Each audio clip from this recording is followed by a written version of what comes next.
Здравствуйте, зрители и подписчики канала Была в Крыму. 27 марта я нахожусь в Никитском ботаническом саду.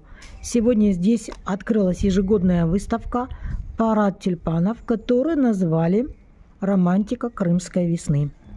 110 тысяч растений высажено к этому параду, 113 различных сортов. Это селекция, гибриды, в том числе и выращенные в Никитском ботаническом саду. Прекрасная погода, великолепие ароматов, цветов, природы. Ставьте лайки, пишите комментарии, подписывайтесь на канал. Была в Крыму.